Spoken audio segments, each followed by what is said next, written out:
L'apôtre Paul les appelle fous. À cause de quoi? Il le dit. À cause de leur imagination humaine qui a permis de changer la révélation divine. Leurs imaginations humaines ont changé la révélation de Dieu. On va le lire, si vous voulez bien, dans Romains 1er chapitre, littéralement dans le texte.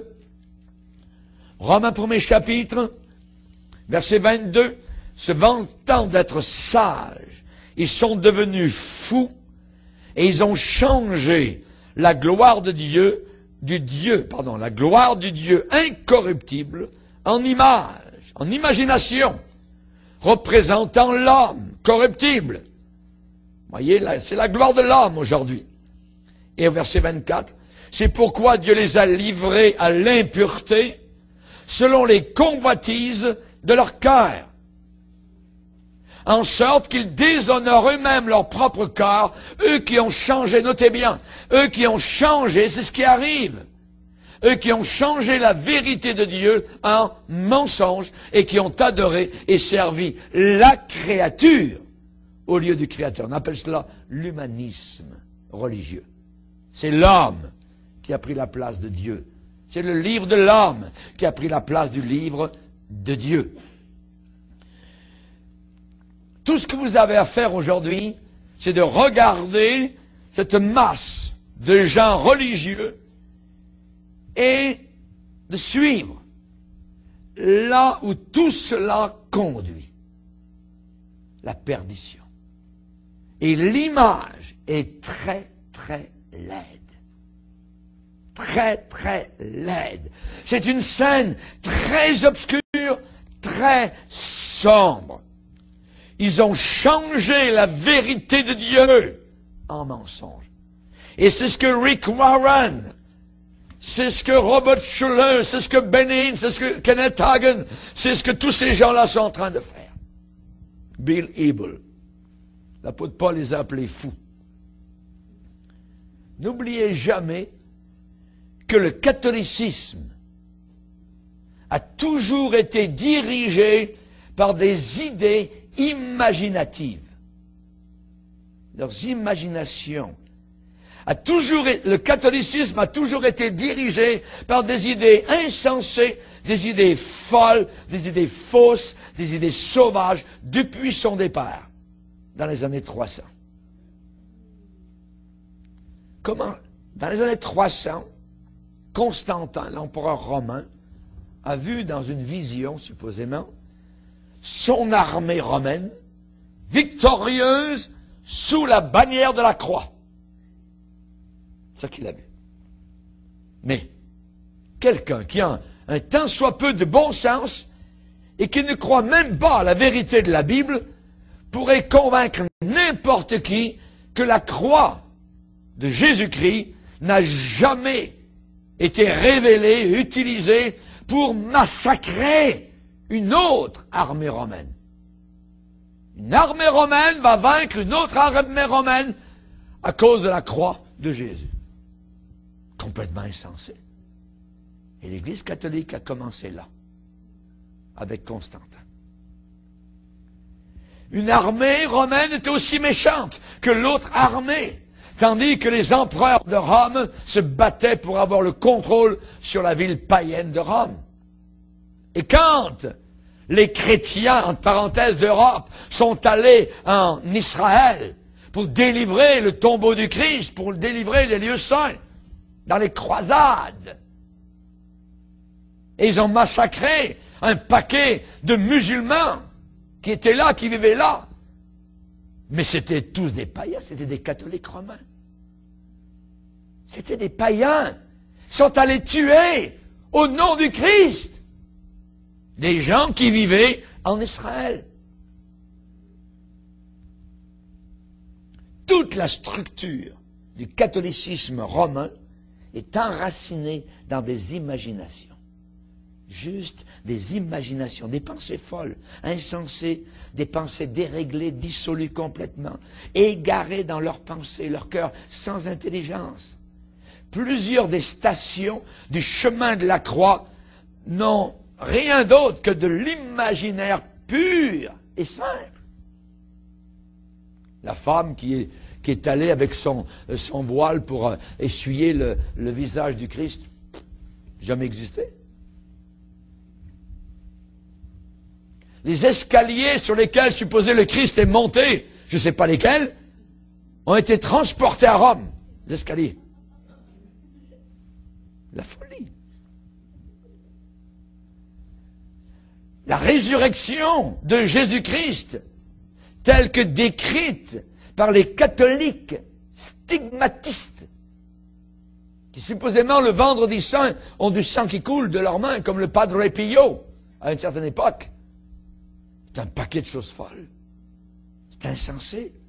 Porter le scapulaire, la vente des indulgences pour gagner des indulgences pour passer du purgatoire au ciel, les apparitions de Marie, Lourdes, le voyage des morts vers le purgatoire, les statues qui pleurent, l'ascension de Marie avec son corps au ciel, la messe, l'hostie qui soudain dans la messe devient le corps réel de Christ et le vin du curé devient le sang réel de Christ. C'est tout des imaginations. Il n'y a rien de vrai. Rien de vrai. Tout cela est tissé à partir d'imagination humaine. Il n'y a pas une once de vérité. Et ça prouve que le plus grand outil de Satan, c'est le feu d'un esprit indiscipliné, débridé, un faux feu. Rappelez-vous ce qui est arrivé aux deux fils d'Aaron, qui sont rentrés devant le Seigneur, peut-être enivrés, sont morts tous les deux. Un faux feu. Dieu a dit, pas de faux feu devant moi. Là-dedans, du faux feu. Du faux feu qui amène la mort. Benin, Kenneth Hagin, Rick Warren, Bill Hybel.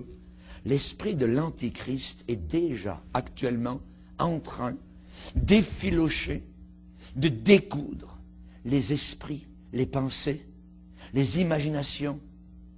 Il y en a un évêque anglais d'Angleterre qui a écrit un livre, le révérend Wright. Et il a dit que nous n'avons pas bien compris l'apôtre Paul. Il faut revoir l'apôtre Paul. Il faut faire des bonnes œuvres pour aller au ciel. Il veut qu'on revienne au catholicisme.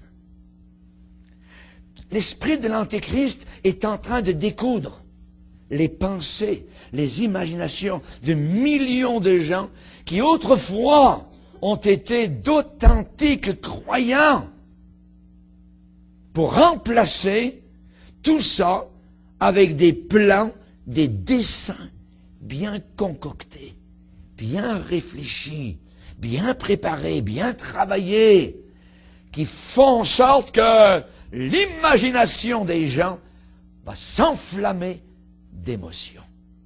Et s'il y a une chose que l'Église catholique nous a enseignée quand nous y étions, c'est les émotions, l'émotivité. On ne peut pas aller vers Dieu comme ça, il faut passer par la maman. C'est un exemple, mais il y a beaucoup d'exemples comme cela. J'aimerais vous dire ce soir, vous n'avez encore rien vu. Vous n'avez encore rien vu. Attendez l'accomplissement d'Apocalypse 13. Lisez avec moi. Apocalypse 13, verset 12. On nous parle d'une autre bête. On nous parle d'un faux prophète.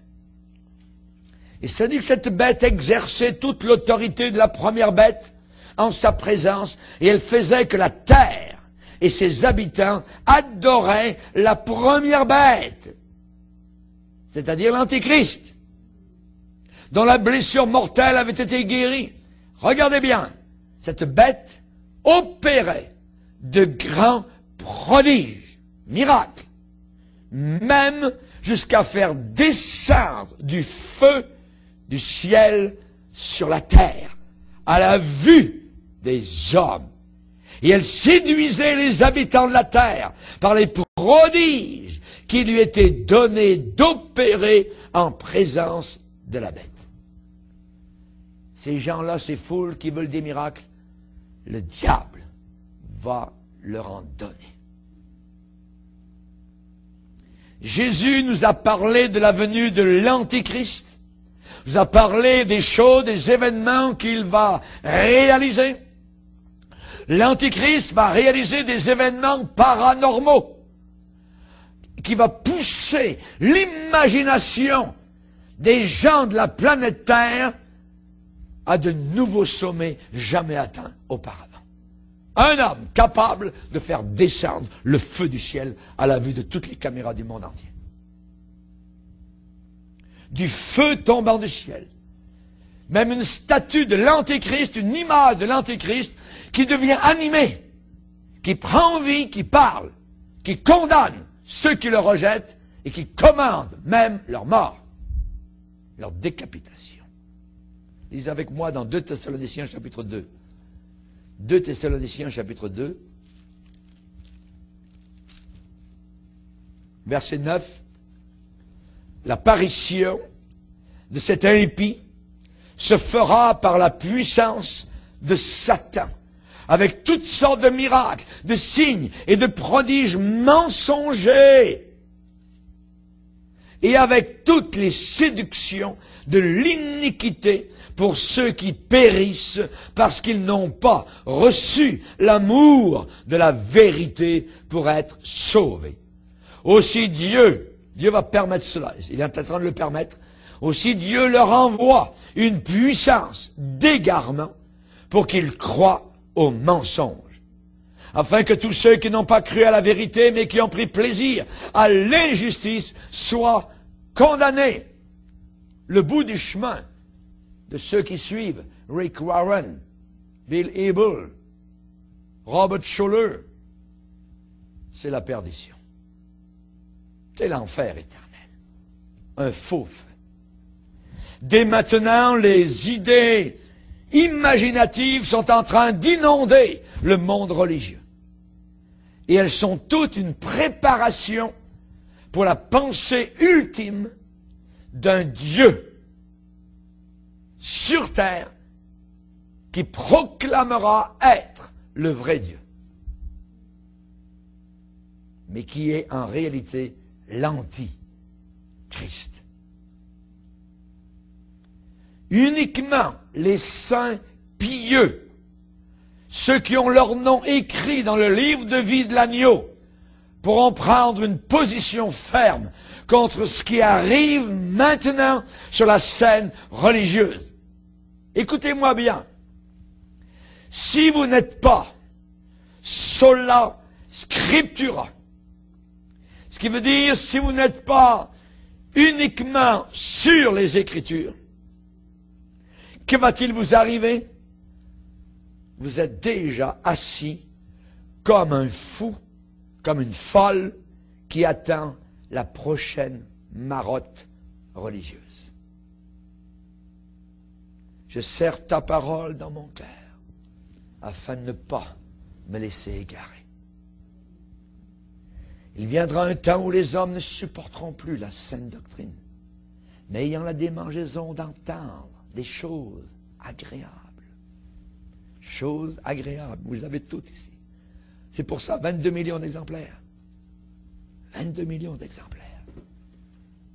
Beaucoup, beaucoup de papier, beaucoup de monde, beaucoup de chrétiens séduits. Il viendra un temps où les hommes ne supporteront plus la sainte doctrine, mais ayant la démangeaison d'entendre des choses agréables, se donneront une foule de docteurs, détourneront l'oreille de la vérité et se tourneront vers des fables. Tout un monde d'imagination qui prépare tous ceux qui n'ont pas pris plaisir uniquement dans la vérité pour être sauvés. Ces gens-là seront perdus. Nous allons nous arrêter ici maintenant pour notre première partie. On passera ensuite à la deuxième.